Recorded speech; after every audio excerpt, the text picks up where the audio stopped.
Bonjour Monsieur Plancard-Dassac. Bonjour Diane. Bonjour Manuel. Bonjour.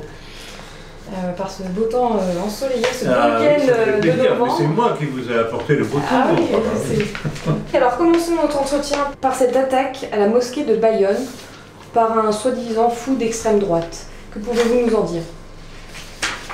Eh bien, j'en dis justement ce contre quoi je m'étais en garde, c'est que la stratégie des Zemmour amène à ce genre de comportement. Alors il faut savoir que cette personne, qu'on nous dit non, on ne parle pas de déséquilibré là, c'est quand ce sont des islamistes ou soi-disant islamistes qui font le coup qu'on parle de déséquilibré. Mais lui a eu un parcours tout de même assez intéressant à signaler. Il a été au Front National, c'est un ancien militaire. Bon, il fait partie de ces pauvres types qui sont manipulés justement par la stratégie de Zemmour et pour lesquels l'islam c'est le diable. Je ne dirais pas que ce sont des anges, bien entendu, mais il faut savoir que c'est une utilisation de l'islam. Mais ça, ils ne comprennent pas. Ils ne cherchent pas la main qui dirige. Voilà le seul commentaire qu'il y a à faire. Donc Zemmour a bien réussi. Voilà, c'est comme ça qu'on commence les guerres civiles. Oui, on voit le plan se mettre en place. On voit le plan se mettre en place. C'est pas par hasard que j'ai décelé la chose dès le début. Et je ne sais pas si vous avez pu contrôler depuis hier, mais rappelez-vous le communiqué qui date de 2016. Je ne me rappelle plus la date exactement. Je l'ai ici. Où vous mettiez déjà en garde contre la stratégie Où je mettais de Zemmour. déjà en garde contre la stratégie de Zemmour. C'était après son livre Un quinquennat pour rien. Je dois l'avoir ici. Et ben voilà, on en voit l'aboutissement. Bon, peu importe. Donc c'est vraiment pour pousser les musulmans face aux Français d'extrême C'est droite. pousser les Français de souche contre les musulmans et les musulmans contre les Français. De toute façon, alors, Papacito a été reçu sur Sud Radio et à ce sujet, il a rappelé que l'attaque de la mosquée de Bayonne fait suite à une très grande série d'attentats. Okay. Donc il dit, bon, je vais le citer, dans un milieu naturel, agression finit par générer de l'agression. Si on ne s'interroge pas et qu'on continue à camper sur nos positions, on va vers l'affrontement violent. Oui, mais alors ce que ce Papacito, d'ailleurs, dont on a déjà parlé, ne dit pas, c'est que qui nous a amené cette immigration? C'est toujours la même chose. Hein. Pareil. Alors, on se plaint, on se gratte sur les conséquences, mais on ne remonte pas la cause. Et alors aussi, une autre chose que j'ai remarqué des explications données par ce personnage qui a fait le truc à Bayonne, c'est que pour lui, l'incendie de Notre-Dame sont les milieux islamistes. Il ne faut pas rigoler. Hein. D'autant qu'il y a des rabbins qui sont réjouis de la chose. Non, mais c'est vraiment, on cherche... Bon, je ne vais pas défendre l'islam en tant que tel dans la mesure où il y en a marre, évidemment, de toute cette immigration, mais il faut que les responsabilités soient clairement définies et là où elles sont, et non pas là où on cherche à nous braquer. Alors, une autre question. Alors que la polémique sur le voile refait surface, 2 députés ont affiché leur kippa à l'Assemblée nationale. Okay. Alors, que pensez-vous de la représentation de symboles religieux sur la place publique? Bon, premièrement, je ferai observer, justement, puisque vous signalez ce fait, c'était Claude Guasguen et Meir Habib, qu'apparemment, qu'ils se soient affichés avec le kippa, ça n'a pas dérangé les médias, que je sache. Et de même que quand on voit déambuler dans Paris des rabbins ou même des jeunes avec le kippa. J'ai rappelé il y a quelques mois ce qui m'était arrivé du côté de Sèvres-Babylone, en me promenant en rue, je ne sais plus ce que j'allais faire exactement. Je vois venir vers moi 2 jeunes juifs, kippa sur le crâne, et au moment où ils me croisent, il y en a un qui me dit « Vous êtes juif ?» Je peux raconter l'histoire, je suis resté impassible, je n'ai pas réagi, parce que sinon on partait dans les grandes discussions. Donc voilà, et bon, c'est bien gentil. Alors, si on n'est pas d'accord avec le voile, pourquoi pas? il pourrait peut-être s'interroger pourquoi ces gens qui veulent porter le voile sont ici. Il fallait commencer par ne pas les faire venir. Alors, moi je ne suis pas contre les signes religieux. Pourquoi pas? Pourquoi pas? Mais que l'on ne cherche pas, au travers de la dénonciation du voile, etc., de dire on supprime le voile, mais vous aussi les cathos, vous supprimez les croix, etc., etc. C'est ça la manœuvre qui est derrière. Tout sauf la kippa. Et tout, bien entendu, parlant pas de la kippa. D'ailleurs, à propos de ça, j'ai entendu, je l'avais signalé d'ailleurs, sur Radio Classique, c'était un matin au bulletin de 8h, vous vous rappelez de ça? Oui, je l'ai pas retrouvé encore l'extrait, mais je chercherai. Il y avait, c'était un entretien entre deux personnes, je ne me rappelle plus le nom. L'un d'entre eux, à un moment donné, revendiquait de pouvoir haïr l'islam. Oui, tout à fait. Et la religion catholique. Et la religion catholique. On peut être islamophobe. Ah oui, et le judaïsme. Ah non, on n'a pas le droit d'haïr le judaïsme. Non. Il faut être sérieux. Bon, mais tout le monde a égalité à plat. Ou alors c'est une machine de guerre contre nous. Alors les francs-maçons du Grand Orient, eux, s'opposent au port du voile. Pas tous. Pas tous. Et c'est ça qui est amusant, c'est que ces gens-là, qui nous ont amené cette immigration pour nous détruire, nous, Français, catholiques et la France chrétienne, ce qui en reste en tout cas, ils se trouvent maintenant en pleine contradiction. Les conséquences les rattrapent. Et ils ne savent plus quoi faire. Alors, il y a une partie des francs-maçons qui sont contre ceci, d'autres qui sont contre la même chose, etc. Ça en devient risible. Mais à qui la faute? Toujours la même chose. À qui la faute? Il y a Yves Terrard aussi, en parlant de... Parlez pas de celui-là. Oui, le directeur adjoint au Figaro. Du Figaro. Qui a déclaré « Je déteste la religion musulmane. On a le droit de détester une religion.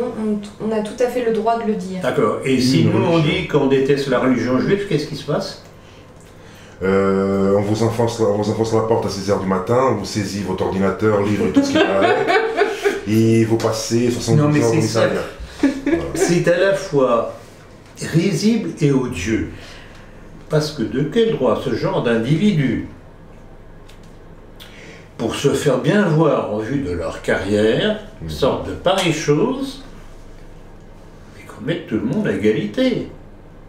Mais non, c'est simplement, on a le droit, le devoir de détester l'islam et la religion catholique, mais la religion juive, silence motus. D'ailleurs, interrogé sur le thème de la laïcité, notre ami Jean-Luc Mélenchon a dénoncé le communautarisme épais, violent et agressif du CRIF. Oui, alors là, on peut en rire et avec un petit sourire dans le coin, mais il a aussi dit des choses un petit peu moins sympathiques. Notamment sur la PMA. Justement, sur la PMA, oui. Je crois que c'est toi, Manuel, qui l'avait... On a l'impression que, voyant qu'il recule, qu'il perd les pédales, et qu'il sort tout et n'importe quoi. Oui, mais sur la PMA, il est dans son rôle d'homme de gauche, en fait. Il dit la filiation n'a jamais été autre chose qu'un fait social et culturel. Il n'y a pas de vérité biologique, il n'y a qu'une vérité... Alors là, sortir un truc pareil, je regrette beaucoup en tant que médecin, ça me fait hurler.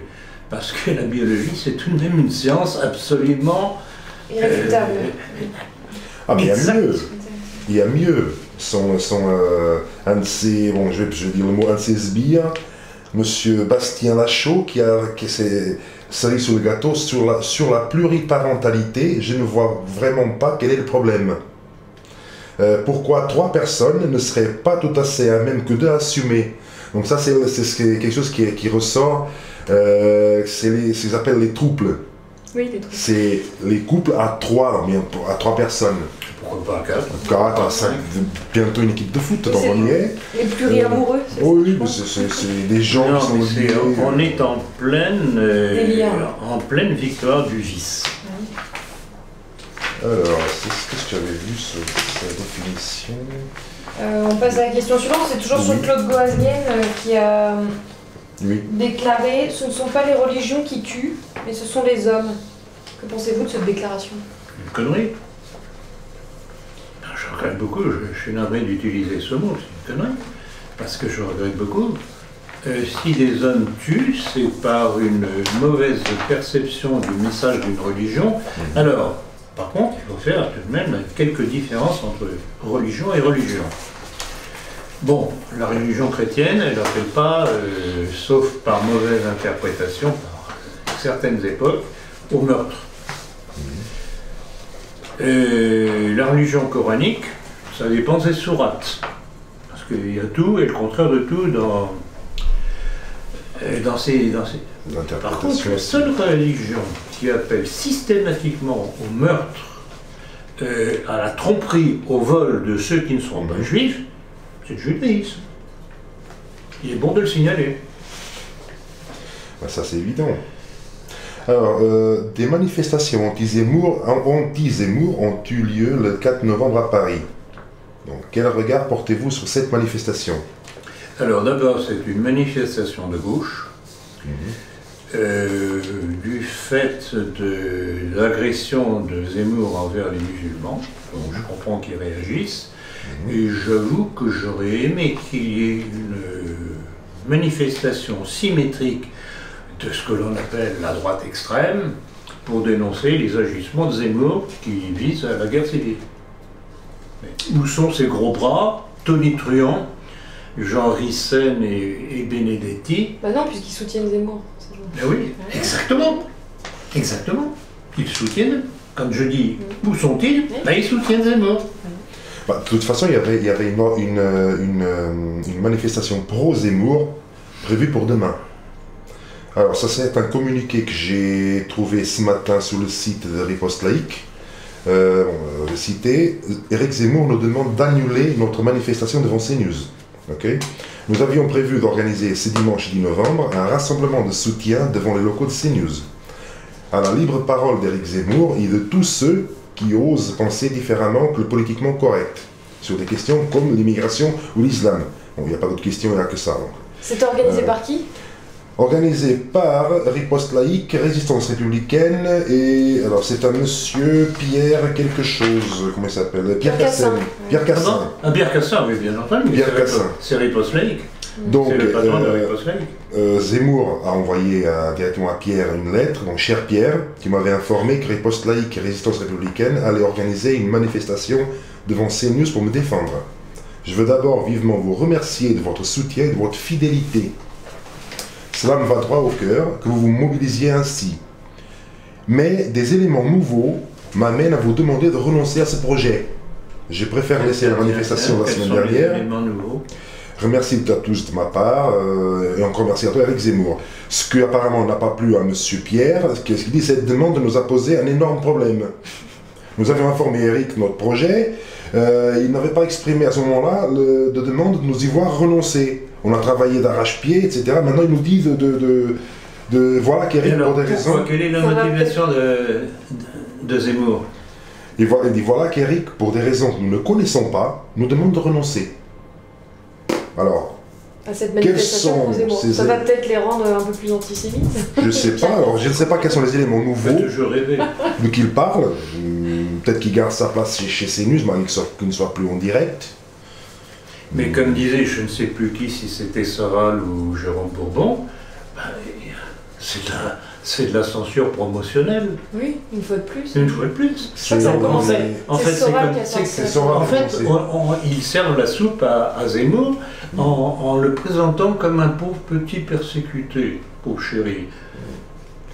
Hein? Oh, puis qu'est-ce qu'il est courageux de dire tout ça. Courageux. Surtout freluqué comme il l'est. Il me parle de cette manifestation. Alors pourquoi il ne manifeste pas? Parce que Soral n'est plus invité à la télévision.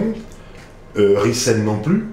Il n'est pas invité nulle part. Même Rissen malgré sa prise de position. Et rappelez-vous aussi Étienne Chouard qui juste avait mal répondu à un moment à une question sur la Shoah. Il s'est fait crucifier. Tout à fait. Crucifié carrément. Étienne Chouard. Ah non, mais les médias et ceux qui sont derrière savent très bien reconnaître les leurs. Ils savent très bien les reconnaître. Et ceux qui ne sont pas des leurs, alors là, c'est le pire qui peut leur arriver. Étienne Chouard en fait... Je regrette simplement qu'il n'ait pas su réagir. À mon avis, il a été pris à froid, il n'a pas su comment réagir. Alors, question suivante. Que pensez-vous de la suppression de l'Institut national des hautes études de la sécurité et de la justice, dont dépend l'Observatoire national de la délinquance? Le gouvernement vient effectivement de décider de supprimer la seule évaluation annuelle, indépendante et complète de l'insécurité française. En gros, on n'aura plus de thermomètre de... Voilà, on casse le thermomètre, comme ça on ne pourra pas aller chercher les chiffres sur la délinquance et d'où vient la délinquance, etc., etc. Mais c'est sans doute pour faire des économies, n'est-ce pas? Absolument. C'est toujours des économies là où il ne faut pas. Alors en plus de ça, si je ne me trompe, ce truc-là, c'est le truc d'Alain Bauer. Ben justement, j'étais en train de vérifier, est-ce que c'était lui qui était... Normalement, l'Observatoire de la délinquance, c'est lui, pas bien nouvelle, à moins qu'il ait changé. Alors Bauer, c'était un grand copain de Sarkozy, ex-grand maître du Grand Orient, d'origine, pas de petits dessins, etc., etc. Donc vraiment... l'homme a sa place dans la République. Bon, bah c'est tout. Écoutez, question suivante. Concernant le désert actuel des Républicains, pensez-vous que Fillon puisse revenir? Alors, bon, on pourrait dire à première vue que c'est peu probable. Mais on a tellement vu de retours surprenants en politique que tout est possible. En tout cas, ce que je constate, c'est que d'abord, il y a eu, il y a quelques semaines, son entretien sur la radio suisse romande. La première fois que je le voyais réapparaître depuis sa défaite. Mais périodiquement, je trouve qu'il y a des petites allusions qui font état de choses qu'il a fait ou qu'il va faire. Je ne sais pas. Tout est possible. Je le souhaiterais, parce que contestablement, par rapport à tous les rigolos des Républicains actuellement, ce serait certainement le meilleur. Je ne dirais pas le moins pire tout de même, parce que ce serait insultant, mais le meilleur. Et en espérant que ce qui lui est arrivé, cette espèce d'euthanasie dont il a été victime, lui serve de leçon s'il veut avoir un avenir politique et pour son combat futur. Mais alors on lui reproche souvent d'avoir été invité chez Bilderberg et d'y avoir été... Alors, mais c'est pire que ça, et justement c'est une arnaque ce truc-là, parce que, et ça, Philippe de Villiers en est le responsable. Philippe de Villiers, moi je considère qu'il fait partie de ceux qui ont coulé les chances de Fillon. Parce qu'à un moment donné, il a dit que François Fillon était un Bilderberg. C'est pas ça. C'est-à-dire que les Bilderberg ont invité un jour François Fillon à une réunion parce que c'était un homme politique de premier plan et ils essayent toujours d'attirer les gens qui peuvent leur être utiles. Alors on marche ou on ne marche pas. Et je crois qu'on en a parlé dernièrement. Je dirais je serais devenu brusquement une personnalité nationale en France. Je recevrais une invitation des Bilderberg, j'irais. Et alors? Voir ce qui se passe et alors, un Philippe de Villiers viendrait dire « Ah, mais Ploquin-Dassac est un Bilderberg ». Bon, je mets en garde envers Philippe de Villiers et le clan Villiers, parce qu'il y a aussi Pierre le Général. Pierre le Général, je ne sais pas si vous allez en parler, je ne sais pas si vous avez vu dernièrement l'appel du pied de Marine Le Pen au général de Villiers comme possible candidat à la présidence de la République en 2022. En 2022, on va en parler. Donc vous voyez, on retrouve toujours les mêmes, et quel est le dénominateur commun? Expressionnisme. Et alors pour revenir rapidement sur François Fillon, je ne sais pas pourquoi, j'avais noté Barouin. Vous vouliez faire une allusion à Barouin, non? Qui? Ben vous, en rapport avec Fillon, j'avais noté en dessous. Ah ben parce que Barouin est en train de devenir le grand espoir des Républicains. Ah oui, d'accord. Or Barouin, je ne vais pas dire de gros mots, mais Barouin est franc-maçon. Et en tant que président des maires de France, il avait voulu que les maires de France interdisent les crèches. Ah oui. Vous vous rappelez? Oui, tout à fait. Donc, il faut savoir qui est Barouin. Alors Barouin, justement, alors que les Pécresse et compagnie, les Xavier Bertrand, bon, ils font pas le poids vraiment. on va nous sortir ce jeune, entre guillemets, de Barmois. Et François Jacob? François Jacob est très curieux. J'avoue que je suis perplexe à son sujet. Je n'arrive pas à arriver à une certitude. Il est de souche paysanne. Alors, le nom qu'il a, c'est pas tellement le profil de souche paysanne. Je ne sais pas. Je ne sais pas. Il a été, si mes souvenirs sont exacts, assez correct avec François Fillon. Il n'a pas hurlé contre lui à mort, contre les Pécresse, les Nathalie Kosciusko-Morizet, Xavier Bertrand, les Juppé et compagnie, et puis un autre qui, je crois, a quelques petits problèmes de justice, heureusement, qui s'appelait Thierry Solaire, franc-maçon aussi. Et je ne situe pas bien Christian Jacob. Je dis, bon, son nom est surprenant, mais c'est tout aussi surprenant d'apprendre qu'il est sous-paysan. Et qu'avant de rentrer en politique, il avait une exploitation. Je pense qu'il l'a toujours d'ailleurs, mais que c'est plus lui qui s'en occupe. Donc, je ne sais pas, à surveiller. Je ne porte pas de jugement, non, pour l'instant, j'observe. La région Bourgogne-Franche-Comté n'a plus les moyens de s'occuper de l'abbaye de Pontigny. Elle décide donc de la brader pour 1,8 million d'euros. Un commentaire? D'une part, c'est pas cher. J'ai vu l'image, c'est une belle abbaye. Mais je suppose que la région Bourgogne-Franche-Comté, qui pourtant est une région riche, Bourgogne tout de même, préfère mettre son argent dans l'accueil aux migrants. On a des priorités en République. Alors, pour en revenir très rapidement sur le général de Villiers, bon, il aurait été approché par Marine Le Pen en vue des prochaines élections. Bon, cette annonce, cela annonce quelques rivalités peut-être au présidentiel, ou alors est-ce que Marine Le Pen pourra gouverner? Certainement. Alors, est-ce que Marine Le Pen se rend compte qu'elle n'a aucune chance et que le seul moyen de jouer un rôle encore, c'est d'apparaître comme seconde du général de Villiers? C'est possible. C'est possible, mais là je répète ce que j'ai dit quasiment à l'instant, c'est que le dénominateur commun, c'est leur sionisme à tous les deux. Le journal prétendument d'extrême droite Valeurs Actuelles a récemment fait sa une avec Emmanuel Macron. Que peut-on en conclure? Eh bien, ça fait partie de la stratégie de Macron et de Zemmour, c'est-à-dire essayer de récupérer les milieux dits d'extrême droite. Vraiment, les mots ne veulent plus rien dire, parce que Valeurs Actuelles, le journal d'extrême droite, il ne faut pas rigoler non plus. Donc, ça fait partie de cette stratégie. Et il est évident que Emmanuel Macron joue sur la même longueur d'onde que Zemmour. C'est la même chose, sont deux sionistes, tous les deux de même origine. Je dois tout de même rappeler que Emmanuel Macron est un Marin, par son arrière-grand-mère maternelle. Et donc, ça n'a rien de surprenant. Ils travaillent ensemble et ils essayent de cocufier une fois de plus cette malheureuse droite nationale, catholique, etc. Et d'autant que je ne sais pas si vous observez que c'est que dans nombre de commentaires à la télévision, on nous présente maintenant Macron comme l'homme de la droite. Oui. Question suivante, que pensez-vous de l'idée de sagesse populaire?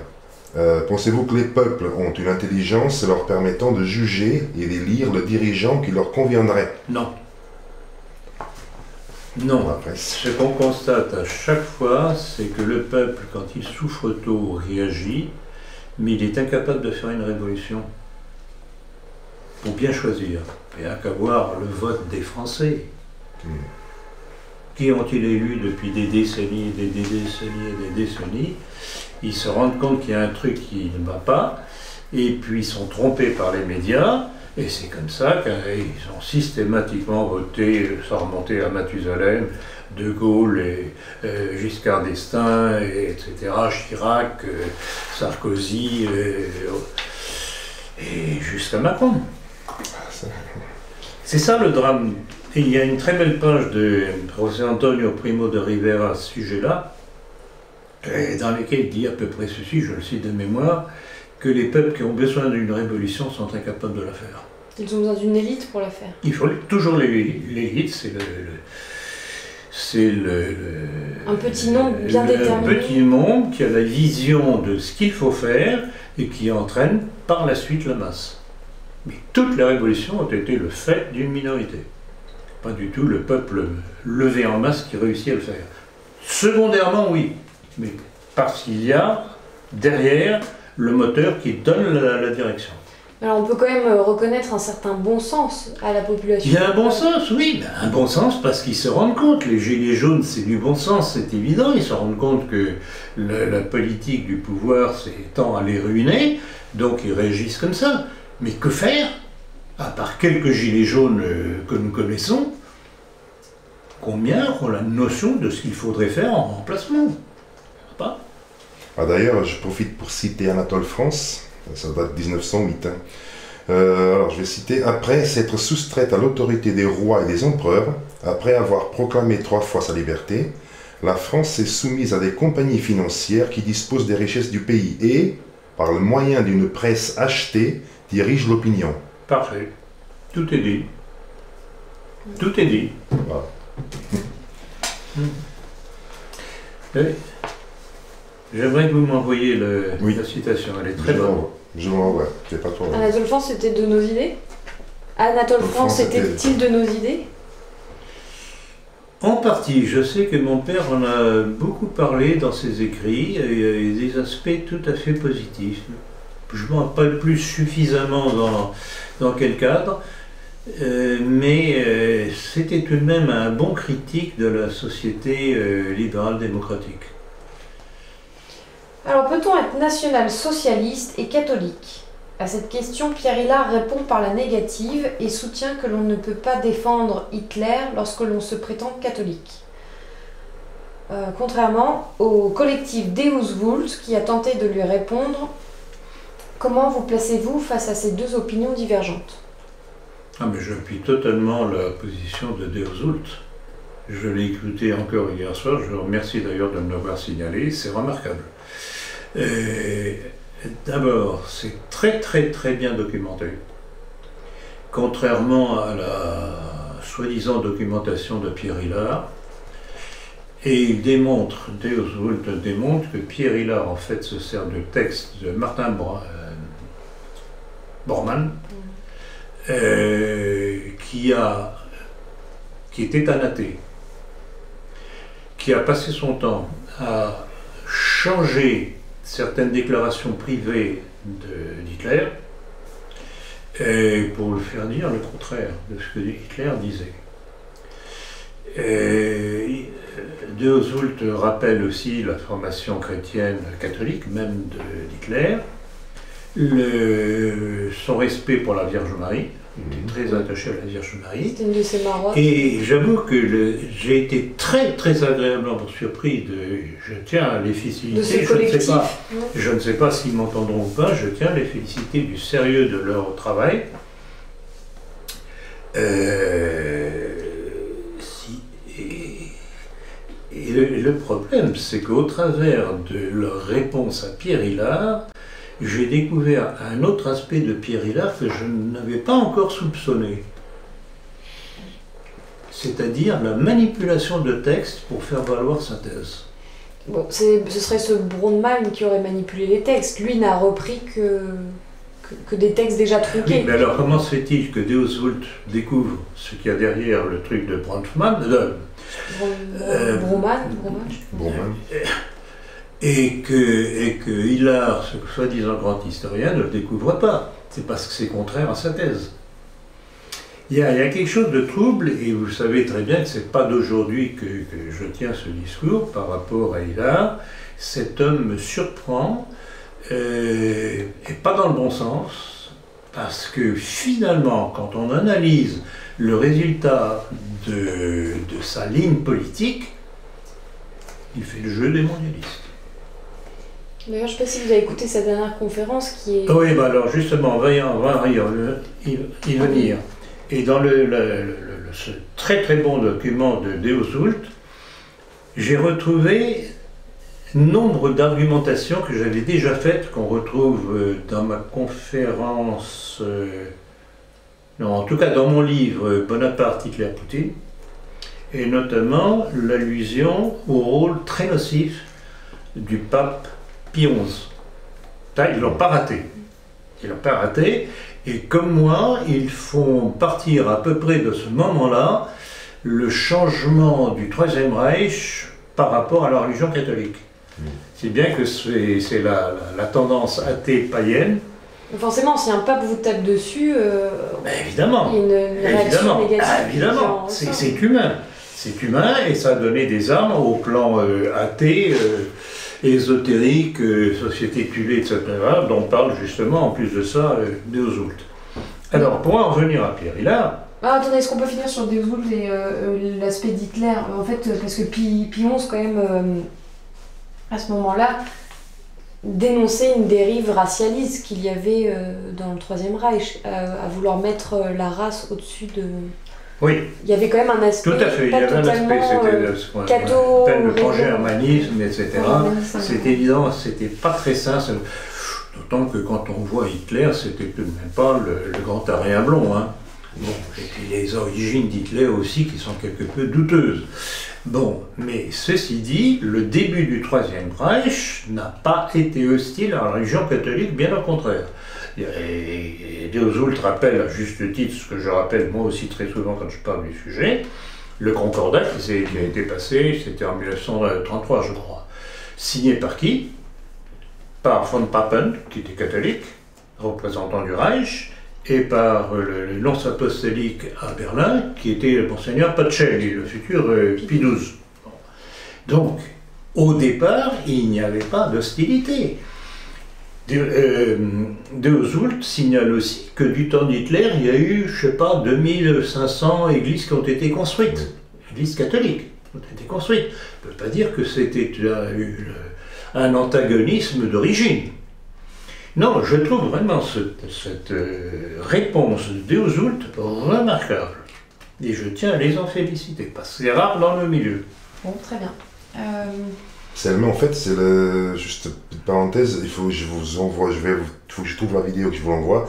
Votre position est la même que Vincent Renoir. Vincent Renoir, qui lui aussi se réclame national-socialiste et catholique. Oui, tout à fait. Donc il faut que je retrouve, et là, Alors, pour terminer justement sur Hillard, vous aviez commencé une phrase, et je vous ai dit, je vais en parler. Oui. C'est l'aspect désespérant de Hillard. Sur sa conférence. C'est un qui tartine sur le mondialisme et qui à la fin vous dit de toute façon, c'est fichu, il n'y a plus rien à faire. Bon, alors pourquoi est-ce qu'il continue à écrire? Il dit exactement que nos ennemis ont gagné, que c'est cuit. Que le nouvel ordre mondial a gagné, que c'est cuit, etc. etc. Ben, des gens comme ça, on n'en a pas besoin. Non, mais c'est démobilisateur. Bon, bah si c'est cuit, qu'est-ce qu'on a à faire? Pourquoi il continue-t-il à écrire, à moins pour gagner sa croûte? Mais il gagne sa croûte sur la désespérance des gens, je sais pas. En tout cas, il y a un aspect catastrophiste qu'on retrouve d'ailleurs dans justement le nouvel ordre mondial. Regardez, la pollution, on va mourir, la planète est en train de se détruire. Tout à fait. D'ailleurs, vous verrez la contre-argumentation que je donne dans ma conférence de cet après-midi. C'est vraiment l'antithèse totale et intégrale des thèses de Hillard. Et contrairement à lui, j'explique pourquoi je dis que, au contraire, le nouvel ordre mondial est en train de perdre. Accepteriez-vous de faire un débat face à M. Hillard? Hein? Accepteriez-vous de faire un débat? Bien sûr, mais depuis combien de temps que je le propose et que M. Hillard botte en touche, et c'est même pas moi qui le demande, ce sont des gens qui l'apprécient, qui me disent « Mais pourquoi vous ne débattez pas avec lui ?» Et je leur réponds « Mais parce que M. Hillard, jusqu'à présent, n'a pas accepté. Alors demandez-lui, exigez de lui que l'on fasse un débat public. » Moi, je suis là. Tout à fait disposé. Peut-être que vous avez été un peu trop... Vis-à-vis de lui? Tatillon vis-à-vis de lui, peut-être. Non, pas tatillon, non, c'est pas le terme. Insultant? Non. Non, pas insultant. provocateur, non pas provocateur. Mordant, acide. Oui, mordant, un petit peu mordant. Bah, c'est évident, quand je vois un certain nombre d'énormités qu'il profère, ne tenant aucun compte des faits, je me dis, il y a un problème. Bon, on espère qu'il acceptera et qu'un jour ce débat pourra... J'en doute, mais de toute façon, je suis là, j'accepte. Même si ça n'a même pas besoin que ça soit face à face dans la même pièce. S'il veut, ça peut se faire. Chacun pour éviter d'en venir aux mains. Oh oui, chacun chez soi. Mais c'est pas mon genre d'en venir aux mains. Je peux régler ça autrement. Comme Diane a dit tout à l'heure, le fait insultant, non, parce que au contraire de ce que certains prétendent, vous n'insultez jamais personne, que je sache. Oui, mais vous avez insinué que c'était un peu un crétin, de toute manière. Alors, insinuation. Pourquoi pas insulter? C'est faux. Je regrette beaucoup quand on me sert des thèses qui ne reposent pas sur la réalité que l'on peut palper, dont on a de multiples références. Je me dis, il y a un problème. Alors oui, il est bête, ou c'est un agent ennemi. Ah, carrément. Oui. Ah, carrément. Mais c'est pas la première fois que je le dis. Non, je sais bien, mais bon, est-ce que vous pensez qu'après avoir dit ça, il acceptera? Bah, il faut qu'il se défende. Oui, il faut qu'il se défende, justement, s'il ne l'est pas, qu'il me démontre qu'il ne l'est pas. Et pas simplement à moi, mais aux foules qui n'attendent que cette confrontation. Vous avez reçu récemment un message d'un certain Florian Rouanet, que vous connaissez très bien. En vous demandant, il prétend que vous influencez M. Jérôme Bourbon contre lui. Alors, qu'est-ce que vous lui répondez? Je répondrai qu'il ne manque pas de toupet. Est-ce que je peux citer ce qu'il vous a écrit? Oui. Ah oui. Bonjour Monsieur Plancard-Dassac. C'est par cette missive que je viens vous questionner. Quand cesseriez-vous vos gamineries auprès de Monsieur Jérôme Bourbon? La pratique du chantage était du niveau d'un enfant en bas âge, hier comme aujourd'hui. N'étant ni bourgeois ni retraité, je n'ai pas que ça à gérer au quotidien. Veuillez donc laisser notre ami commun en dehors de toute querelle. Eh bien, je répète ce que j'ai commencé à dire, il ne manque pas de toupet. Parce que ce Florian Rouanet, que j'ai fichu à la porte de nos cercles, parce que j'avais déjà constaté le peu de crédit qu'on pouvait lui donner, est un garçon instable, un garçon qui cherche à se créer un nom en se servant des autres, puis il n'est pas le premier d'ailleurs. Et puis il y a le fait que je connais toutes les insultes qu'il a pu proférer contre moi, soit directement ou plus ou moins directement sur son blog habituel, ou à travers de pseudos sur des blogs qu'il anime lui-même. Je sais tout de ce qu'il a écrit ou dit à mon sujet. Alors, en ce qui concerne Bourbon, justement, il est effectif que j'en ai parlé à Jérôme Bourbon en lui disant je crois que vous ne connaissez pas très bien la personnalité étrange de M. Florian Rouanet. Et je lui donnais les éléments, justement, les quelques, enfin pas tout, les quelques références de ce que Florian Rouanet avait dit contre moi. Bon. Et je lui ai dit, écoutez, il va falloir choisir. C'était justement après que Jérôme Bourbon ait repris contact avec moi, ce dont je suis enchanté. Et voilà. Donc, Florian Rouanet, c'est un cas. Il ne manque pas de toupet. Je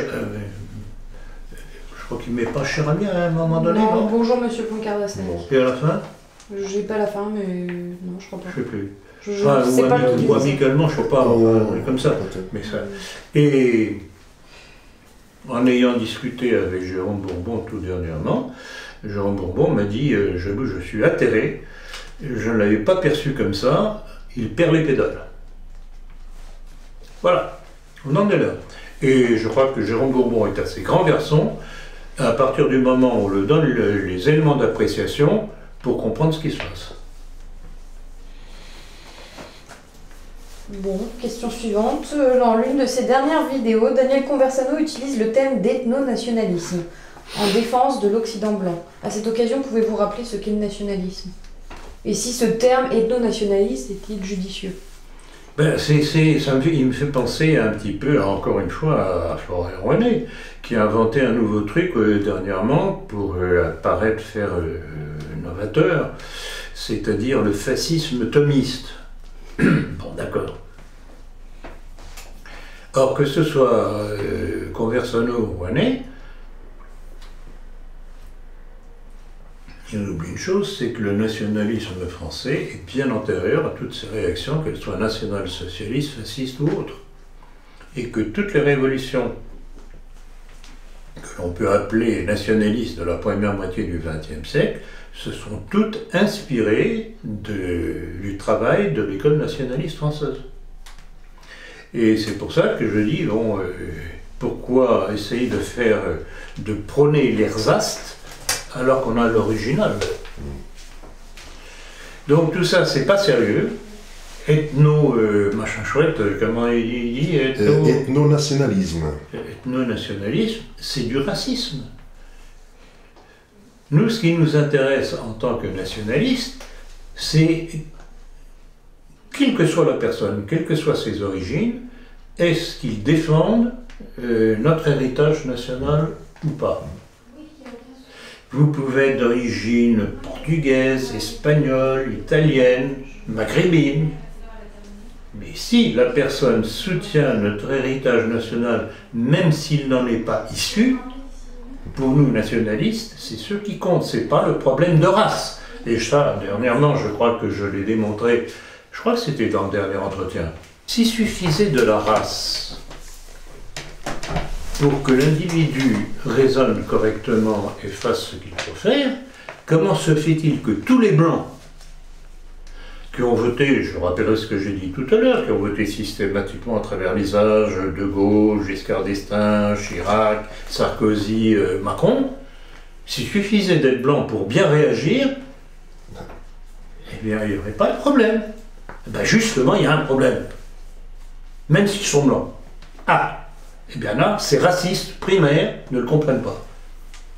D'ailleurs, Daniel Conversano a accusé dans une vidéo, il faut savoir qu'il a son petit business en Roumanie. Ah bon? Oui, je connais pas. Ce petit moment, oui, enfin apparemment il a... Oui, il fait proxénète en fait. Alors, ça, ce sont des propos, il dit que ce sont des propos d'Alain Soral, que Alain Soral l'aurait traité de proxénète. Parce qu'apparemment il arrange les mariages, je ne sais pas quoi. C'est quand même vrai qu'il essaye de faire rencontrer des garçons blancs un peu en difficulté pour trouver une femme. Il les envoie en Roumanie pour les faire rencontrer des femmes. C'est vrai. Ça c'est avéré. D'ailleurs il n'est pas le seul. San Giorgio, Piero San Giorgio aussi encourage ce genre de... San Giorgio, alors belle référence encore ça. Encourage, et récemment il a été agressé en sortant d'une conférence à Marseille, je crois. Et il accuse, alors là je n'ai plus en tête, il accuse Alain Soral. Alors soit il dit que c'est Soral lui-même qui l'a agressé, ou qu'il a commandité, je ne sais plus, commandité, une agression contre lui. Alors je ne sais pas quelles sont ses preuves. Soral, je crois qu'il n'a pas encore réagi, je crois. C'est vraiment donné beaucoup d'importance. Oui, c'est pas en fait, Conversano, c'est comme tous les autres, Rouanet,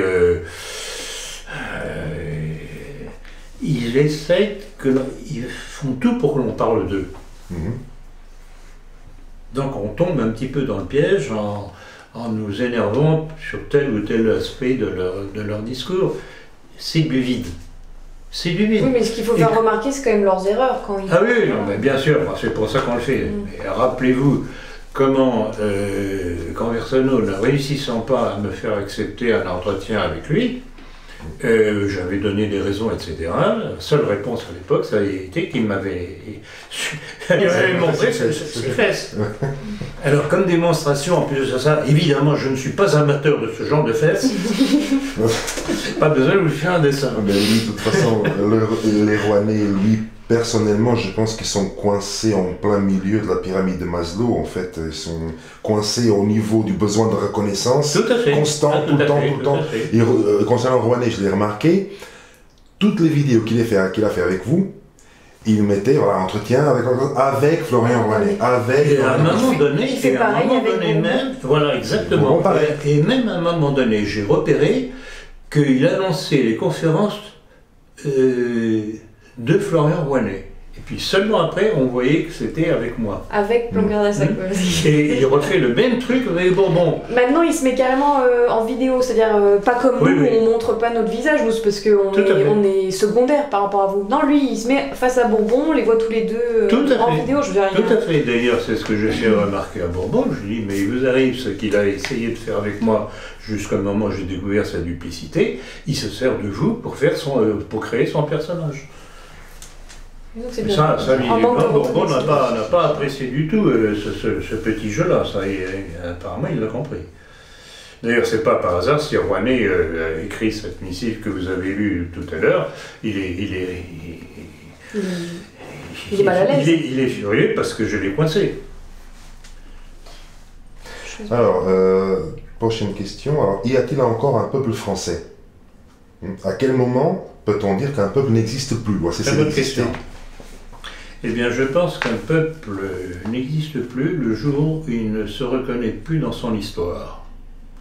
Et c'est ça tout le rôle du mondialisme et des suppôts du mondialisme, c'est faire perdre la notion de l'histoire d'un peuple, le nôtre en l'occurrence, mais pas que nous, de façon à les amener à être des citoyens du monde. D'où cette manière aussi de culpabiliser constamment le français. En plus de ça. Oui. Le méchant français ils en arrivent à faire haïr notre propre mémoire nationale. Et c'est contre là-dessus, évidemment, que nous réagissons. Donc là, la question est tout à fait adaptée, malheureusement, mais c'est ça. Le problème, c'est que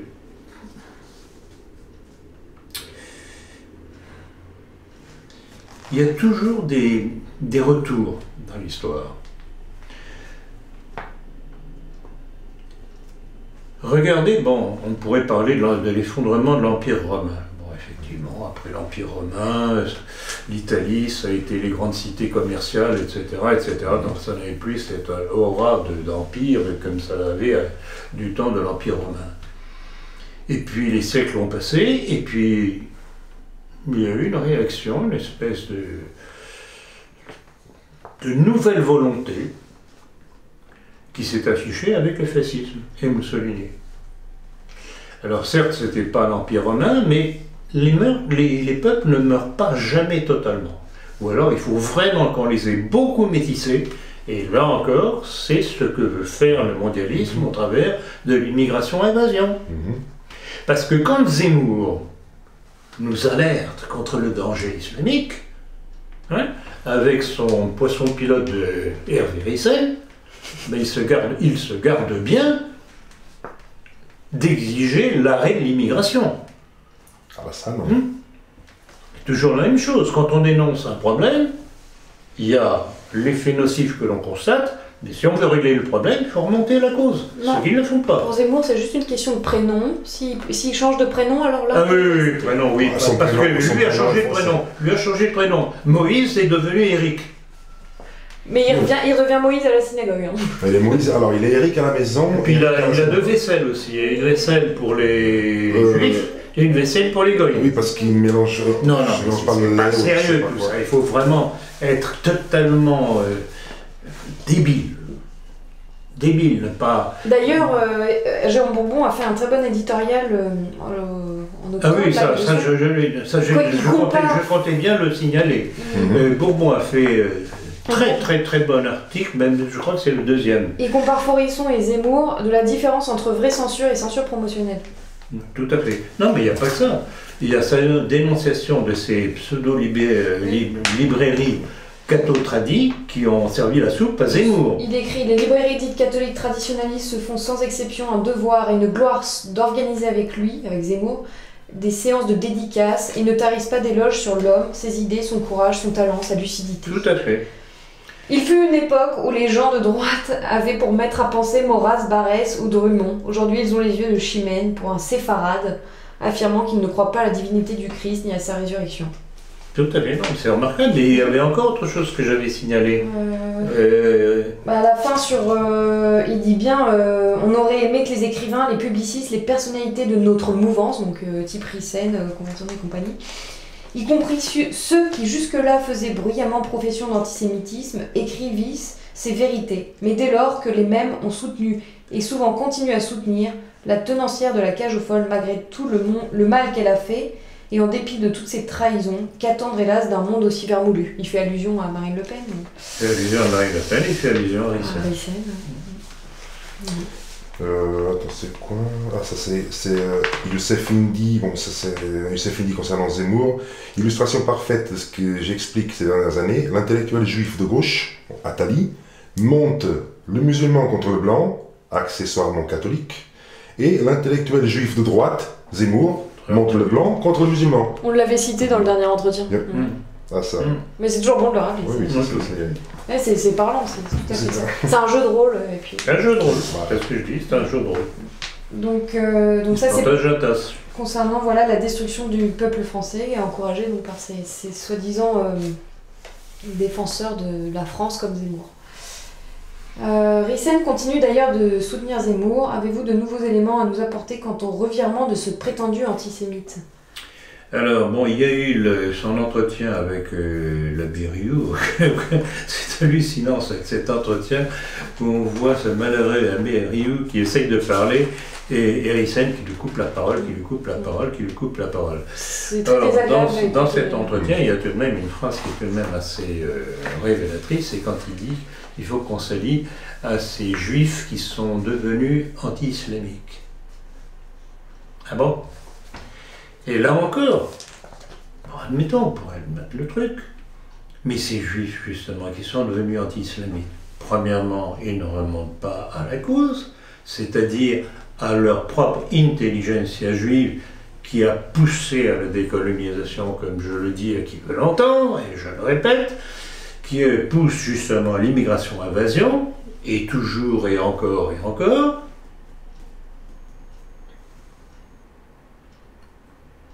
Or, si ces milieux juifs, une partie,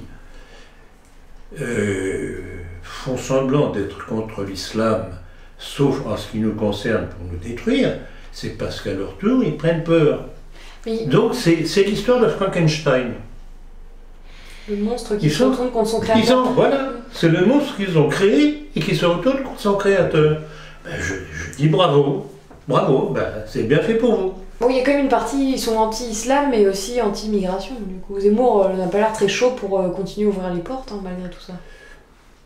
Mais je n'ai pas connaissance d'un texte dans lequel il exigerait de son ami Macron l'arrêt de l'immigration.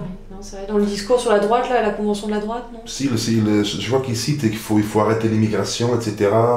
Parce qu'il y a trop de monde, on peut pas... Je pense qu'il fait des allusions, mais bon... Il fait des allusions à l'arrêt de l'immigration, oui, il faut arrêter, mais il ne remonte pas la cause qui nous les a imposés, et qui continue à les imposer. Bah, surtout que maintenant, je crois qu'on va avoir droit à des quotas.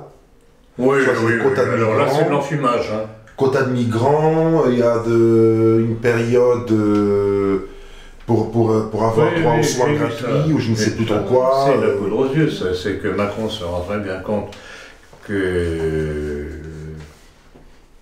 est certainement au courant de la vérité des sondages. Il est en chute libre et que le problème de l'immigration avec le problème du chômage est un des problèmes majeurs de l'époque et des préoccupations des Français. Donc il essaye de rassurer et cette histoire de soi-disant projet qu'essaye de nous vendre Édouard Philippe, c'est la poudre aux yeux. Alors, petite remarque, Soral a apostrophé Zemmour et lui demande un débat. Il a déjà demandé à plusieurs reprises. Pourquoi pas, oui, j'aimerais. Ce serait intéressant. Oui, certainement, ce serait intéressant. C'est sûr.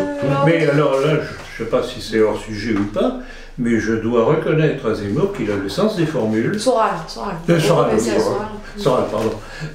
Soral a le sens des formules parce qu'il faut tout de même rappeler que c'est lui qui a trouvé la formule qui est parfaitement descriptive de nationalisme.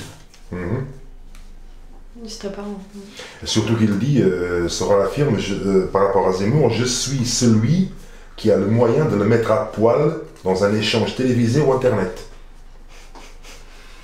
J'ai pas envie de voir Zemmour à poil. Mais... Non, moi non plus, mais bon, c'est ce qu'il dit, c'est le moyen de le mettre à poil. Alors, lors de sa dernière foire aux questions, Henri de Lesquen affirme que l'homme n'a pas de libre arbitre, qu'il est déterminé. Qu'en pensez-vous? Ce malheureux Lesquen, il ferait bien de réfléchir avant de parler. C'est curieux parce qu'il tartine sur le libéralisme, la libre pensée, etc., qui est un terme de la maçonnique. Hein. C'est-à-dire ce j'en ai déjà dit. Alors, de toute façon, c'est une très mauvaise compréhension du sujet. Ce que l'on peut dire, c'est que Dieu, notre Créateur, a de toute éternité connaissance de ce que chaque être humain va, à un moment donné de sa vie, décider. Ce qui n'empêche pas l'être humain de choisir. Et c'est ça l'ambiguïté que Lesquen, ou la subtilité que Lesquen ne comprend pas, parce qu'il n'est pas subtil, entre autres choses, il ne comprend pas. C'est totalement différent. En fait, l'être humain a la possibilité de choisir entre le bien et le mal. Et vous connaissez la formule, la vérité te rendra libre. C'est donc on peut choisir. Mais, puisque notre Créateur nous a fait et connaît notre parcours, il sait de toute éternité comment on va choisir. Il y a une prédétermination. C'est une... Oui, non, mais pas dans ce sens-là. Je crois que c'est pas le bon terme. En fait, il y a une erreur c'est la double détermination qui est condamnée, c'est-à-dire que les hommes, Dieu a créé des hommes qui iront au ciel de toute éternité, ça c'est prévu. Tout le monde a le libre arbitre pour choisir le bien et le mal, comme vous dites, mais Dieu n'a pas créé déterminer le mal pour certains. Oui, tout à fait. Enfin, bon. Et donc c'est protestant. C'est intéressant parce que ça rejoint une notion dont j'ai parlé dans mon livre sur la maçonnerie. C'est la notion de Dieu mauvais. Le Dieu mauvais, c'est ça. Par rapport à Satan, qui serait le Dieu bon. Donc, le raisonnement de Lesquen est à prendre en considération parce que ça montre bien quelle est sa véritable imprégnation. C'est l'imprégnation de franc-maçon. Oui, et puis donc ça enlèverait de la liberté à l'homme de choisir entre le bien et le mal. Donc pourquoi agir, puisque tout est déjà réglé. Prédestiné. Non, mais le problème de Lesquen, c'est que c'est entre autres choses un esprit fou. Alors on va passer à la prochaine question. Que pouvez-vous en dire sur l'exhumation du corps du général Franco, qui après avoir reposé 44 ans dans la vallée de Los Caídos, auprès des 35 000 soldats tombés, ira dans un cimetière de Madrid? Bon, eh bien c'est la haine de gauche, maçonnique et juive aussi, de ceux qui ont perdu la guerre civile de 1936, gagnée par les nationalistes espagnols. Et ce symbole de Los Caídos est tout de même très beau. C'est que quand Franco l'a conçu, c'était dans le but de réconcilier les deux adversaires d'hier, en les mettant côte à côte, reposer en paix. Et voilà ce que cette gauche judéo-maçonnique espagnole veut détruire. C'est parce que pour eux, c'est constamment l'affrontement, pas d'entente possible. Ils prennent leur revanche. D'ailleurs, j'ai une citation d'un des petits-fils du général. Alors, il dit, c'est Francisco Franco Martinez Bordiú, il dit « Cette exhumation est une profanation avec la complicité du gouvernement, des institutions espagnoles et de l'Église. » C'est évident. Alors, l'Église ne parlait pas de l'Église, hein. C'est évident, qu'elle soit en France, en Espagne ou ailleurs. J'ai vu d'ailleurs ce matin dans un des messages qu'on m'a envoyé, enfin un document, c'est qu'un des conseillers de François, le dit pape, est un membre de la Goldman Sachs. C'est pas... Attends. C'est pas celui qui s'occupe aussi de la... Je n'ai pas le nom avec moi, mais de toute façon, on va publier ça dans le prochain numéro de la politique et probablement on en parlera dans le prochain entretien. Oui. Parce que justement, le commentaire qui accompagnait cette information, c'était ce pape qui se présente comme le pape des pauvres. C'est pas tout à fait ça. Et donc pour revenir sur Franco, c'était un symbole de paix qui disparaît. Tout à fait, un symbole de paix, mais justement, il voulait réconcilier les adversaires de la veille. Et c'était, je trouve, c'était vraiment un très beau geste, puisqu'il ne voulait pas juger, il évacuait tous les crimes, parce qu'il ne faut tout de même pas oublier les crimes de cette gauche espagnole, surtout anarchiste, même beaucoup plus que communiste. C'est très curieux d'ailleurs. Qui a été le moteur de cette révolution espagnole, jusqu'au moment où les éléments nationalistes autour de José Antonio Primo de Rivera et une partie de l'armée espagnole se sont révoltés, et puis ça a été sanglant. Il y a de très très belles pages, et je recommanderais le livre de, je crois que c'est de Brasillac et de qui encore? C'était je crois que le titre c'était La guerre civile d'Espagne. Très très intéressant. Et je m'en suis d'ailleurs souvent inspiré, notamment sur la façon dont certains ont réussi à prendre en main des casernes au culot, en osant. Et justement, c'est ce qui manque à notre époque, ce sont des gens qui osent. Parce qu'il n'y a plus rien dans les pantalons. Et pour revenir à cette histoire de fierté, de nation, c'est une manière de diviser un peu plus les Espagnols entre eux, à nouveau, qu'ils soient à nouveau... ça va réanimer les haines. Ça va réanimer les haines. Mais on en revient à cette volonté de détruire l'histoire d'une nation dont on parlait tout à l'heure. Tout à fait. Le libéralisme-modernisme dans l'Église est-il apparu concomitamment à la négation de l'Ancien Testament ? Je ne sais pas si on peut formuler ça de cette façon-là. Ce que l'on peut constater, c'est que la démarche moderniste, démocrate chrétienne, libérale dans l'Église, essaye, c'est une constante, d'accommoder la révolution avec la religion. C'est ça le problème. Alors, entre autres choses, on retrouve ça dans ce qu'on a appelé la théologie de la révolution. Appelé avec Dom Helder Camara au Brésil, que l'on retrouve à travers le conclave d'Amazonie. Le synode. Le synode d'Amazonie. C'est une tentation perpétuelle de ces milieux-là, c'est d'essayer de marier ensemble la révolution et l'Église. Pas possible. Pas possible, parce que si l'Église se rapproche de la révolution, il n'y a plus d'Église. Mais là, la question se portait davantage sur l'aspect de l'Ancien Testament. Comment l'Église voit-elle l'Ancien Testament? Justement, mais c'est un petit peu ce que je dénonce à travers du décret Nostra Aetate, c'est-à-dire de judaïsation de l'Église. Il se sert de l'Ancien... En fait, on en arrive quasiment à une négation du Nouveau Testament au nom de l'Ancien Testament. J'ai vu passer des choses dernièrement, d'ailleurs il faudra que je retrouve ça et que je fasse un papier là-dessus. C'est, en fait, le Christ dérange.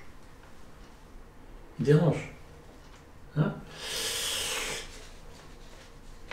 Voulez-vous m'expliquer pourquoi Monseigneur Ré, évêque de Fréjus-Toulon, a accepté de se rendre à une manifestation juive, c'était, je l'ai cité au moment d'une de mes conférences sur l'incendie de Notre-Dame. Et donc c'était au mois de mai ou de juin, mai je crois. Il accepte de se rendre à une manifestation de juifs de son diocèse, si on peut dire, pour célébrer la mémoire de l'histoire du judaïsme. pas un petit problème là. Ma question se tournait quand même plus sur... Si, bien sûr qu'il y a un problème, et il y a une judaïsation de l'Église, ça, on est d'accord. Mais est apparu au moment de... et bien avant Vatican II, comme une volonté d'oublier ce qu'était l'Ancien Testament, avec tous ces prophètes qui avaient mis en garde. Oui, oui. Pour mieux pouvoir pénétrer l'Église dans son aspect... En fait, il y a eu comme un oubli de l'Ancien Testament à ce moment-là, qui a permis une... Mais bon, essayons de cerner les choses. Quand le Christ apparaît, il vient délivrer un message. Ce message, on l'acceptait ou on ne l'acceptait pas. Les Juifs, tout au moins les grands Juifs de l'époque, ne l'ont pas accepté. D'autres l'ont accepté. Et puis il y a eu toute la masse de ceux qui n'étaient pas juifs, qui étaient d'origine païenne, etc., qui l'ont accepté aussi. Et justement, en fait, aujourd'hui, le peuple élu, ce n'est pas le peuple juif. Ce sont ceux qui ont accepté le message du Christ. Et c'est pour ça que les Juifs de tout temps, depuis lors, ont la haine viscérée entre eux, contre tout ce qui est christianisme. Parce qu'ils ont été dépossédés de ce... Ça, j'ai jamais compris pourquoi d'ailleurs. De ce terme de peuple élu. Ils ne sont plus le peuple élu par leur propre faute. Donc on est dans une ambiguïté. Je comprends à peu près ce que vous voulez dire par votre question, mais je crois qu'il faut être plus simple et expliquer justement d'où vient ce changement de peuple élu que les Juifs de tout temps n'acceptent pas, parce qu'ils en ont été dépossédés par leur propre orgueil, puisque le Messie ne leur apportait pas la domination sur le monde qu'ils en attendaient. C'est ce que je répète quasiment conférence après conférence ou entretien après entretien. Si on n'a pas compris ça, on ne comprend pas ce qui se passe et on ne comprend pas la démarche du mondialisme d'aujourd'hui. Tout est là. Bon, nous allons passer aux questions à l'international. Que pensez-vous de l'annonce de la mort d'Al-Baghdadi? Ne me faites pas rire. Ben, vous avez vu le communiqué que nous avons fait là-dessus. C'est du copier-coller de la mort de Ben Laden. C'est pas la même chose, c'est pour des motifs électoraux. Et alors, bien entendu, l'État islamique s'est précipité pour pleurer son chef, etc. Et alors, c'est curieux, mais personne ne nous a rappelé quel était le vrai nom de Al-Baghdadi. Samuel Elliott. Samuel Elliott, qui était qui? C'était un agent du Mossad. Alors, vous pensez qu'il se dort la pilule à Tel Aviv, là? Je ne sais rien du tout, mais en tout cas, à mon avis, il n'est pas mort. Ou alors, il est déjà mort depuis longtemps, je ne sais pas. Mais ça vient trop à propos. Et Trump est en très mauvaise position actuellement, parce qu'il se rend compte que les États-Unis ont perdu sur le terrain en Syrie, grâce aux Russes. Là, encore une fois, c'est une évidence que M. Pierre Hillard ne veut pas voir. Bon. Donc, vis-à-vis de son opinion publique, il a tout de même perdu la face. Et cette histoire de soi-disant liquidation d'Al-Baghdadi, c'est... Voilà, on l'a eu, vous voyez, comme je suis fort. Alors Trump joue un jeu peut-être trouble à l'international, mais au niveau national... Qui donc? Ah oui, Trump. Ouais. Trump joue peut-être un jeu trouble à l'international, mais sur le plan national, il a quand même relevé économiquement son pays. Incontestablement. Mais ça c'est du business. De toute façon, les États-Unis ont toujours fonctionné sur la guerre. Et c'est un pays qui était en guerre permanente depuis sa création quasiment. De toute façon, la démocratie américaine est le premier pourvoyeur de guerre. Alors j'ai une petite citation de la part de notre, comme vous dites bien, notre coquelet élyséen, qu'il dit, concernant Al-Baghdadi, « La mort d'Al-Baghdadi est un coup dur porté contre Daesh, mais ce n'est qu'une étape. Le combat continue avec nos partenaires de la coalition internationale. » Voilà, pourquoi pas. pour que l'organisation terroriste soit définitivement défaite. C'est notre priorité au Levant. Alors, la coalition internationale dont il parle n'a rien fait du tout pendant 2 ou 3 ans. Mais ça, rassurez-vous, je vais en parler cet après-midi dans la conférence. Parce que alors là, c'est toujours l'hypocrisie totale et intégrale. On fait semblant d'eux, mais finalement, ils font le contraire. C'est la disparition du corps, qu'est-ce qu'il a dit? Ah oui, mais là encore, est-ce qu'on nous a montré le corps? Non, Trump a dit le corps va être éliminé correctement, et je ne sais pas quoi. Comme Ben Laden. Or, j'ai des amis de confession musulmane qui m'ont expliqué que cette façon de faire disparaître le corps n'a rien à voir avec le rituel musulman. Tu peux le faire, je crois, s'il y a une mort en mer. Si tu es dans un bateau, là tu peux le faire, mais c'est pas le cas, donc je ne vois pas pourquoi. J'avais déjà entendu ça au sujet de la soi-disant mort, entre guillemets, de Ben Laden. Pareil. Exactement. Parce qu'ils prétendent l'incinérer, l'inhumer de manière musulmane. Oui, ils prétendent suivre un rituel musulman en jetant le corps à la mer. Alors que ça, non, selon les rituels musulmans, ça n'existe pas. Ça existe. Fois, montre pas le corps de même reconnaissable au point de vue visage de Al-Baghdadi, Ben Laden, ils ont sorti, il y a une photo qui a fuité, c'était une fausse photo, trafiquée. Oh, ils nous ont montré le corps de ce malheureux. Ben Laden a été abattu, a été tué par balle, même chose qu'Al-Baghdadi. On nous a montré le corps de Saddam Hussein. On nous a montré le corps du colonel Kadhafi. Tout à fait. Et les autres deux, non. Il faut les jeter à la mer vite fait. Exactement. On va encore nous traiter de complotistes, de raconter n'importe quoi. C'est exactement ça. Pouvez-vous dire un mot sur les taxes douanières qu'impose Trump aux vins français? Bon, il défend les intérêts américains, c'est évident. Moi, je dirais pas que c'est normal. C'est du racket, mais moi c'est pas sur Trump que j'ai envie de taper, ce sont sur les dirigeants européens qui se laissent faire. Hein? Quand on voit les millions, sinon les milliards que des entreprises françaises et européennes ont payés sous prétexte que les États-Unis avaient condamné une entreprise parce qu'elle avait plus ou moins commercé avec l'Iran, etc., mais pourquoi on ne les envoie pas pour mieux? On n'a pas besoin des Américains. On a une possibilité de commerce déjà dans la zone européenne suffisante, et puis on n'a qu'à s'ouvrir à l'Est. On n'a qu'à s'ouvrir à la Russie et tout l'Extrême-Orient.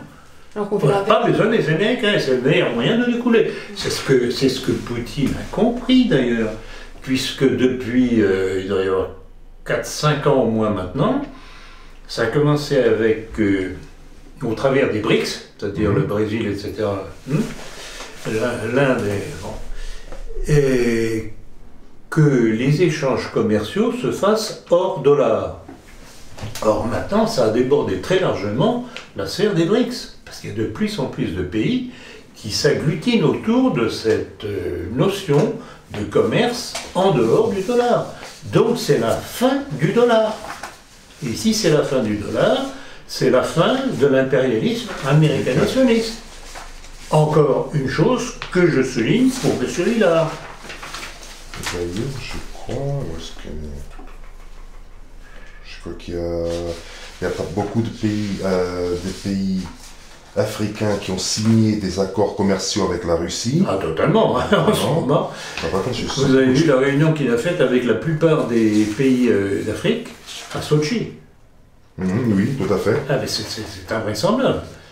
Non, mais rappelez-vous mon éditorial, il devrait y avoir 2 mois maintenant, sur le nationalisme et l'impérialisme de Vladimir Poutine. Il ne fait pas du mondialisme, il reconstitue, en l'élargissant encore plus, l'empire tsariste. C'est du nationalisme impérialiste. Auriez-vous un mot également sur l'actuelle situation politique au Liban?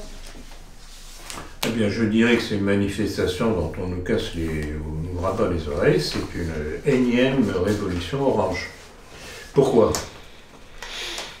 Parce que le Hezbollah libanais fait de plus en plus peur à Israël et il voudrait bien déstabiliser le Liban. Pour prendre possession du territoire. Et bien entendu, c'est toujours la même chose. Israël, pour vivre et survivre, a besoin de morceler tous les pays arabo-musulmans autour de lui. Donc que ce ne soit plus des nations organisées, avec une armée conséquente, il faut que tout ça tombe en petits morceaux, et à ce moment-là, le grand Israël pourra se développer. Et reste Israël. Alors est-ce qu'ils n'utilisent pas quand même une certaine corruption présente dans le sein du gouvernement? Parce que j'ai l'impression que le peuple... C'est très possible, mais en général, dans toutes ces manifestations oranges, ils se servent d'un argument effectivement économique, ça c'est évident. Et je ne dirais pas que le chef du gouvernement qui a démissionné, Hariri, était quelqu'un tout à fait recommandable. Hein. La tribu des Hariri... Alors, que pensez-vous de l'évolution de la situation en Syrie?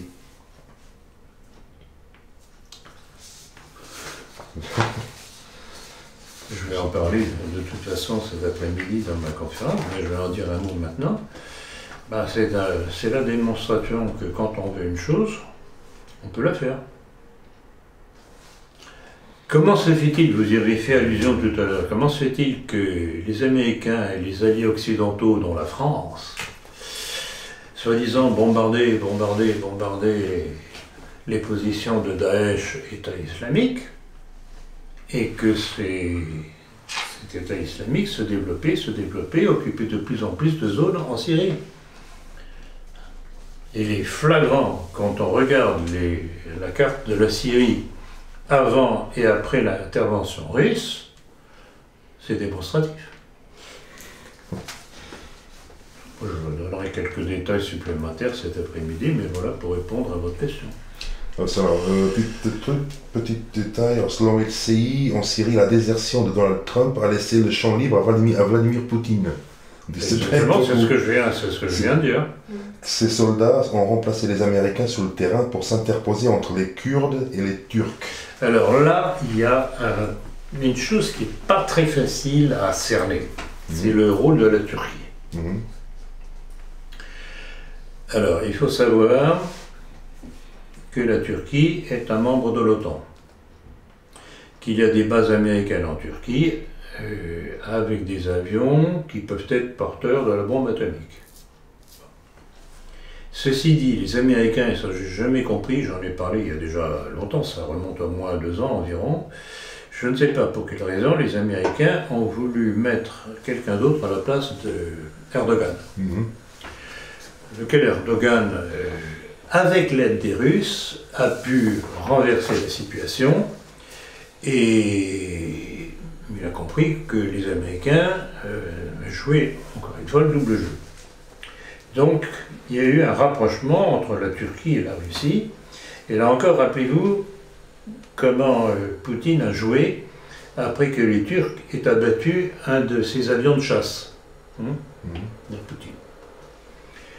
Au lieu de faire comprendre, je fonce dans le tas, etc., il est resté calme. Il a laissé faire les événements. Et puis est arrivé justement ce complot américain contre Erdogan. Et petit à petit, Poutine a récupéré la Turquie, plus ou moins dans son camp. Mais comme je l'avais dit à l'époque, Erdogan fait la pute. Pauvre pute, je ne devrais pas dire ça, il joue des uns contre les autres, de façon à faire monter les enchères. Et alors, il y a le problème des Kurdes. C'est un problème dont Erdogan veut se débarrasser absolument, parce que c'est un danger pour la Turquie. Et c'est une population qui se trouve à cheval sur au moins 4, sinon 5 pays. Il y a la Turquie, il y a l'Irak, il y a la Syrie, il y a l'Iran, le Turquie, je l'ai dit ou pas? Et ce sont des gens, d'abord, par rapport à nous catholiques, les Kurdes n'ont pas été particulièrement sympathiques avec les chrétiens du coin. Donc nous n'avons pas de raison particulière de les défendre. Par contre, le jeu des Russes et des Syriens actuellement, c'est d'essayer de protéger les Kurdes contre Erdogan, mais en échange qu'ils abandonnent les positions qu'ils ont encore dans le nord-est de la Syrie, pour éviter autant que possible la casse au point de vue homme et au point de vue civil. Donc c'est un petit jeu, mais d'une subtilité absolument orientale, moyen-orientale. Donc, je vais te protéger, mais enfin, si tu veux que je te protège, allez, tu dégages et tu nous laisses la place. Et c'est comme ça que petit à petit, entre la subtilité de Poutine et la subtilité de Bachar el-Assad, parce qu'à mon avis, ce sont deux compères qui sont très bien compris, eh bien, la Syrie est en train d'être conquise à quasiment 99%. Au détriment des Américains qui maintenant sont réduits à envoyer encore des troupes pour uniquement garder les puits de pétrole du nord de la Syrie. Mais ça ne va pas durer longtemps, ça non plus. Parce que faites confiance à Poutine, à Bachar et Assad, ça ne va pas durer longtemps, cette plaisanterie. Surtout, alors il faut que je trouve ce texte pour vous l'envoyer. Les États-Unis, je crois qu'ils ont, on peut dire, volé. Je ne sais pas combien de millions de barils de pétrole en Syrie. Mensuellement. Des millions de barils. Tout à fait, je sais. Je sais. Ah bon, c'est vous allez, on attend. Non, mais bon, il ne faut pas prendre. Bon, pas prendre Poutine pour un imbécile. Hein. Bon, ben, nous avons quasiment terminé. Une petite question bonus, parce qu'aujourd'hui nous sommes le 9 novembre et il y a 30 ans tombait le mur de Berlin. À cette occasion, pouvez-vous revenir sur ce symbole de la guerre froide et ce qu'impliquait cette division du monde? Oui, c'est curieux cette histoire de mur de Berlin. Alors on reproche toujours aux soviétiques d'avoir construit ce mur de Berlin pour empêcher les citoyens soviétiques d'avoir le contact avec l'Occident. Mais je dirais que moyennant cela, aussi, l'Occident a été un petit peu préservé de l'infection marxiste, communiste. Mais surtout, à l'occasion de cette affaire-là, je voudrais tout de même rappeler une chose que j'ai déjà dite à l'époque, enfin depuis longtemps, c'est que le mur de Berlin, ce n'est pas grâce à Jean-Paul II qu'il est tombé. C'est parce que les milieux économiques américains avaient besoin de s'ouvrir à un nouveau marché à l'Est, et que la chute du mur de Berlin, qui était déjà quasiment actée, puisque depuis Gorbatchev et Elstine, c'était des hommes des Américains. Et donc voilà, donc le mur de Berlin, oui, c'était un truc étrange de ce qui a suivi la Deuxième Guerre mondiale. Mais alors cette guerre froide, c'était deux factions qui s'opposaient. C'est très curieux, mais il faut tout de même voir que la démocratie occidentale s'est beaucoup servie des communistes pour détruire les pays d'Europe centrale. Il y aurait énormément de choses à dire là-dessus, mais moi ce que je tiens à souligner, c'est que si ce mur de Berlin est tombé, c'est pas du tout parce que le communisme a cédé, c'est parce que l'Occident a voulu que le mur tombe pour s'ouvrir des marchés à l'Est. Donc vous sous-entendez qu'avant, il ne souhaitait pas ce marché? Il ne pouvait pas. Il ne pouvait pas parce que le monde anglo-saxon et ce qu'il y a derrière avait besoin de ce danger agité aux yeux des populations pour se faire glorifier, quoi. Pour apparaître comme le protecteur auquel il fallait obéir. Hein? Donc voilà, je crois que cette question bonus était très bienvenue, parce que ça me permet de répondre en rappelant ce genre de détails. Et de toute façon, vous savez que l'ancienne URSS a complètement ruiné son économie pour essayer d'être au même niveau, au niveau d'armement que les Américains. Parce qu'ils ont dit, eux ils avaient assez de bombes pour exploser la planète 2 fois, je crois les Américains c'était 10 fois. Et donc dans cette course, je suis à ton niveau, avec le niveau avion, le niveau porte-avions, bateaux, sous-marins, ils se sont complètement ruinés dans un moment donné. Et c'était obligatoire que le mur tombe. Donc, Bon. Tout à fait. En tout cas, en conclusion de cela, je voudrais à nouveau féliciter à la fois Jérôme Bourbon pour sa clairvoyance et ses très bons éditoriaux d'Henri Borel. Dommage qu'il n'y ait pas d'autres journaux de nos milieux qui aient le courage de dire ce qu'il a pu dire. Et je dois dire que aujourd'hui, on est sur la même longueur d'onde, et lui et moi. Donc vraiment, je suis très heureux de ce rapprochement. Et puis, une fois de plus, je veux féliciter, je ne sais pas qui est derrière Deus Vult, c'est remarquable, et j'espère que s'ils m'entendent, ils auront la bonne idée de prendre contact avec moi. Mais en tout cas, c'est un travail sérieux, et ils ont lu les livres qu'ils citent, pour en tirer les conclusions qu'il fallait en tirer. Ils ont travaillé. Et je vous dis, j'ai appris des choses avec la réponse de Deus Vult.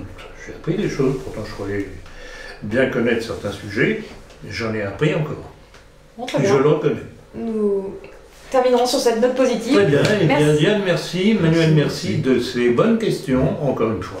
Merci M. Blanquer. Et c'est ce que beaucoup de mes correspondants remarquent et apprécient, c'est justement la pertinence des questions qui sont posées.